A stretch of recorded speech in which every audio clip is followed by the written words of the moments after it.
Hey, can I ask you a question? Are you comfortable with your faith right now? Like right where you are you comfortable with your relationship with the Lord? Can I ask another question? Should you be? Hey, what up, Faith Warriors? Welcome back to another episode of Warrior Faith, where we are discussing Scripture from the Warrior's perspective. I'm the Fuss, and if you're ready to take your faith to the next level, hit the like button on these videos, download our app, and share today's message with a battle buddy. That way we can get into the spiritual battleground together.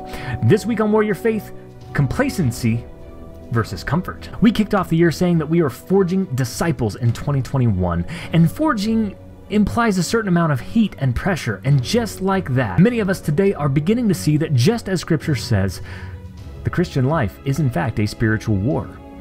Be a Christian, they said. You'll be happy all the time, they said. Nothing's gonna ever bring you down, they said.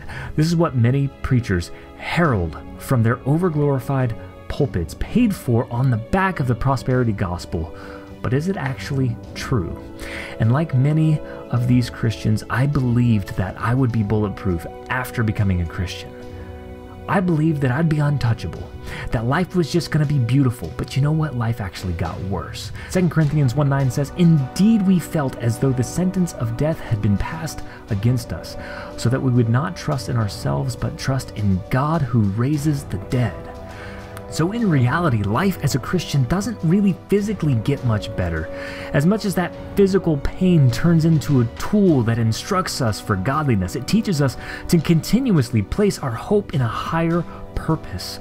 For once in our lives, we must simply rely on something bigger than ourselves. And it's inside this humility where God's glory can truly shine, because in our weakness, He is made strong. So we all face trials, we all face problems, drama, and it drives us into a deeper, trusting relationship with the Lord. And through it all, we become more comfortable in our sense of salvation.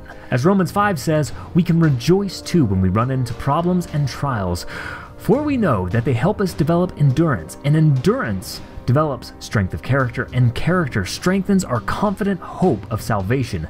And this hope will not lead to disappointment, for we know how dearly God loves us, for He has given us the Holy Spirit to fill our hearts with His love. So we see that every obstacle placed before us is uniquely designed to forge endurance and character and strengthen our confident hope of salvation.